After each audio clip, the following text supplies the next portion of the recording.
Hi, எல்லோருக்கும் வணக்கம். Bigg Boss season 9 Tamil. So இந்த வீடியோவில் நம்ம ஓட்டிங் அனாலிசிஸ் பற்றி பார்க்க போகிறோம். ஸோ ஓட்டிங்கில் வந்து யார் யாரெல்லாம் என்னென்ன பொசிஷனில் இருக்காங்க அப்படிங்கிறத பற்றி நம்ம வந்து பார்க்க போகிறோம். ஆனால் அஃபீஷியல் ஓட்டிங் வந்து இன்றைக்கி நைட்டு எபிசோடு முடிஞ்ச உடனே தான் ஆரம்பிக்கும். அதுக்கு முன்னாடி அன்அஃபிஷியல் ஓட்டிங்கில் இன்றைக்கி யார் யார் என்னென்ன இடத்த பிடிச்சிருக்காங்க அப்படிங்கிறத பார்க்க போகிறோம். அது மட்டும் இல்லாமல் இனி வரக்கூடிய வாரங்களில் யாருடைய கேம் அப் ஆகி டைட்டில் வின்னர் அடைவதற்கான வாய்ப்புகள் இருக்கா அப்படின்னு சொல்லி கேட்டிங்கன்னா, இனிமேல் அந்த லெவலுக்கு போகிறதுக்கான வாய்ப்பு அப்படிங்கிறது கண்டிப்பாக இருக்காது. ஓகே, அது நான் ஓப்பனாகவே சொல்லிடுறேன். வாய்ப்பு வந்து கண்டிப்பாக இருக்காது. ஏன்னா game is already over. Prajan வந்து சொன்ன மாதிரி நம்ம கானா வினோத்கிட்ட இந்த மாதிரி வினோத்தெல்லாம் வந்து வின்னர் கிடையாது, யாருமே வின்னர் கிடையாது, இன்னமும் வந்து வின்னர் வந்து ஓப்பனில் தான் இருக்குது. ஸோ நீ வின்னராக விளையாட சொல்லலை, ஆனால் ஆட்டத்தை ஆடு அப்படின்னாரு சாண்ட்ரா கிட்ட. எனக்கு அதை பார்த்துட்டு சிரிப்பு தான் இருந்துச்சு, என்னையே அப்படி சொல்லிகிட்டு இருக்காரு அப்படின்ட்டு. ஏன்னா கேமே முடிஞ்சிருச்சு. இப்போ வந்துட்டு நீங்கள் இன்னும் இழுத்து ஆடுங்க, அடித்து ஆடுங்க, புரட்டி ஆடுங்க அப்படின்ற மாதிரி சொன்னது வந்து எனக்கு ரொம்ப வேடிக்கையாக இருந்தது. உண்மையிலேயே கேம் மாறிடுச்சா, இல்லை மாறுமா, இல்லை கானா வினோத் தான் டைட்டில் வினரா, இல்லை வேறு யாராவது டைட்டில் வினருக்கான வாய்ப்பு இருக்கா அப்படின்னு சொல்லி கேட்டிங்கன்னா, பார்வதி அம்மா வந்து பார்வதி எப்படி எலிவேட் பண்ணுறாங்க அதை பொறுத்து தான் இந்த கேமுடைய வின்னர் ரன்னர் முடிவாகப்படும் அப்படிங்கிறத நான் ஓப்பனாக இங்கே வந்து ஸ்டேட்மெண்ட் கொடுக்குறேன். என்னப்பா சொல்கிறேன் அப்படின்றீங்களா? தெளிவாக சொல்கிறேன். இப்போது ஃப்ரீ டாஸ்கில் சாண்ட்ரா வந்துட்டு பிரஜன் ஒரு வருகையை பார்த்துட்டு அவங்க ரொம்ப ஹாப்பி ஆகிட்டாங்க. ஓகே, ஸோ அவங்க வந்து ஒரு கேம் ஆடுறேன் அப்படின்னு சொல்லி பிளான் பண்ணி இப்போ ஆட போகிறாங்க. ஓகேங்களா? அந்த கேமில் இனிமேல் என்ன தான் ஹைலைட் பண்ணாலும் இப்போ அவங்க இருக்க பொசிஷன் அன்அஃபிஷியலில் 5வது இடத்துல இருக்காங்க. முக்குனாலும் மிஞ்சி போனால் இன்னும் 3 இடம் மேலே வர முடியும், அவ்வளோதான். அதுக்கு மேலே வாய்ப்பு அப்படிங்கிறது ரொம்ப ரொம்ப கம்மி. ஓகே, ஸோ அந்த மாதிரி ஒவ்வொரு பிளேயருக்கும் இப்போ என்ன இடத்துல இருக்காங்க, அந்த இடத்துலேருந்து முன்னாடி போவாங்களா பின்னாடி வருவாங்களா அப்படின்ற நம்மளுடைய விஜித்துடைய ஒரு அனாலிசிஸ், மக்களுடைய அனாலிசிஸ் இல்லை, விஜித் அவர்களுடைய அனாலிசிஸ் பண்ணி வச்சுக்கோங்க. சரியா? ஸோ இப்போ நம்ம பார்க்க போகிறோம். லைக் பண்ணிக்கோங்க, சேனலுக்கு சப்ஸ்கிரைப் பண்ணிக்கோங்க. இப்போ நம்ம வீடியோக்குள்ளே கண்டிப்பாக போகலாம். ஓகே, வாய்ஸ் சரியாகல, அதனால் கொஞ்சம் அட்ஜஸ்ட் பண்ணிக்கோங்க. சரிங்களா? இப்போ வீடியோக்குள்ளே போகலாமா? ஸோ முதல் இடத்தில் வினோத் அவர்கள் இருக்கிறார், 14,300 வாக்குகள். ஓகே, 2ஆம் இடத்தில் திவ்யா இருக்கிறார், 10,400 வாக்குகள். கிட்டத்தட்ட 4,000 வாக்கு வித்தியாசம் வினோத்துக்கும் திவ்யாவுக்கும். அடுத்து பாரு 8,200 வாக்குகள். ஸோ 1,800 வாக்குகள் வித்தியாசம் பார்வதிக்கும் திவ்யாவுக்கும். அரோரா 4,400 வாக்குகள். ஸோ அரோராக்கும் பார்வதிக்கும் 4,000 வாக்குகள். சாண்ட்ரா 4,000 வாக்குகள். பரவாயில்லையே, சாண்ட்ராக்கு அரோராக்கும் கொஞ்சம் டஃப்பாக தான் இருக்குது. சபரி 3,500 வாக்குகள். விக்ரம் 3,300 வாக்குகள். கனி 3,000 வாக்குகள்.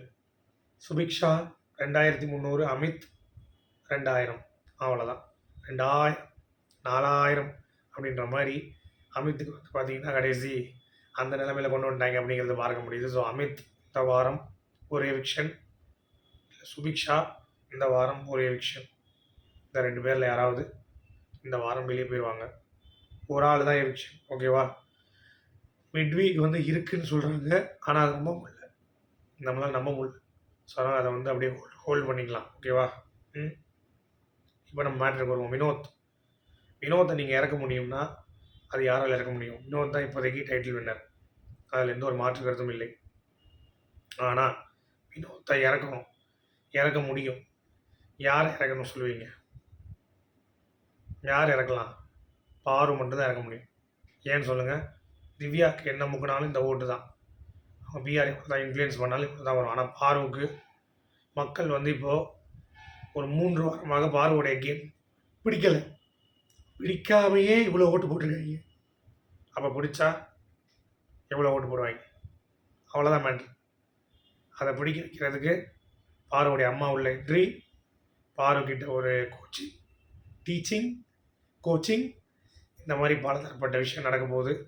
அதில் பாரு அதில் இருக்க பாயிண்ட்ஸை எடுத்துக்கிட்டு கன்ஸ் பிளேசிங் கமருதீனை வேண்டாம், எங்கள் அம்மா சொல்லிட்டாங்க, நான் கேம் மட்டும் தான் விட போகிறேன், இறங்கி அடிப்போம் அப்படின்ற மாதிரி பர்ஃபார்ம் பண்ணாங்க அப்படின்னா அவங்களுடைய ஓட்டு வெறும் 2000 ஓட்டு தான் திவ்யாவுக்கும் பார்வுக்கும்.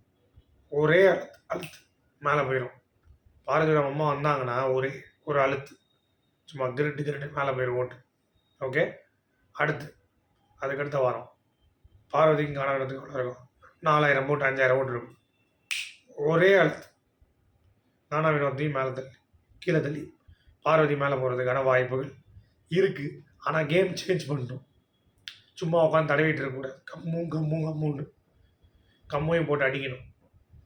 நீ தப்பு நான் சொல்லுவேன், உனக்காக நான் கேம் பண்ண மாட்டேன், எனக்கு தான் வந்திருக்கேன், எனக்கு டைட்டில் தான் முக்கியம், எனக்கு டைட்டில் தான் முக்கியம், நீ முக்கியம் கிடையாது இந்த வீட்டில், வெளியே போய் நம்ம பார்த்துக்கலாம் அப்படின்ற அந்த எண்ணம் பார்வதிக்கு வந்துருச்சு அப்படின்னா கண்டிப்பாக அடுத்த வாரம் திவ்யா முந்திடுவான். அதுக்கு அடுத்த வாரம் காணவனத்துக்கான அனைத்து கேப்பபிலிட்டியும் இருக்குது. ஏன்னா காணவனத்தில் கேம் இல்லை, திவ்யா கிட்டேயும் கேம் இல்லை. Parvathi is season 9 Tamil. So she has right chance to lift Bigg Boss season 9 trophy. But சில சேஞ்சஸ் பண்ணணும், அவ்வளோதான். அதை அவங்க அம்மா வந்து கரெக்டாக கைட் பண்ணிட்டாங்க அப்படின்னா பார்வுக்கு சான்ஸ் இருக்குது. திவ்யாவுக்கு தலைகீழ நின்று தண்ணி குடித்தாலும் வினோத் தண்ணி அடித்தாலும் வினோத் ஒன்றால் முந்துறது ரொம்ப ரொம்ப கஷ்டம். மேபி பார்வதி சறுக்கி அவங்க அம்மா பேச்சு கேட்காம கம்முன்னு சொன்னான்னா திவ்யாவுக்கு ரன்னருக்கு சான்ஸ் இருக்குது. ஓகே, ஆனால் வின்னர் காண வினோத் தான். ஆனால் பாருக்கு 2 டைமென்ஷன் வாய்ப்பு இருக்குது. வெதர் வின்னரும் ஆகலாம், ரன்னரும் ஆகலாம். புரிஞ்சிச்சுலாம் சொல்கிறது, அதுதான் பாயிண்ட். இதை நீங்கள் புரிந்து கொள்ள வேண்டும். ஓகே, அரோரா டாப் 5க்கு பிரகாசமான வாய்ப்பு இருக்குது. இப்போ இருக்கிற மாதிரி அவங்க ஆடினாங்க.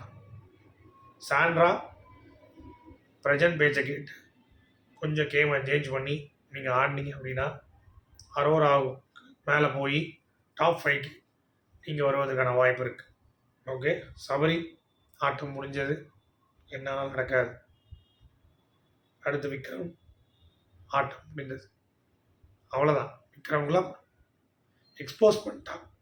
எஃப்ஜே தோலை முடிச்சிட்டான், தொங்க போட்டான். நீ இப்படி தானே ஆடுற, மற்றவங்களோட எமோஷனில் கேம் ஆடுற. பாரதி அன்றைக்கி முடிச்சு விட்டா, எமோஷனில் சிரிக்கிற நீ.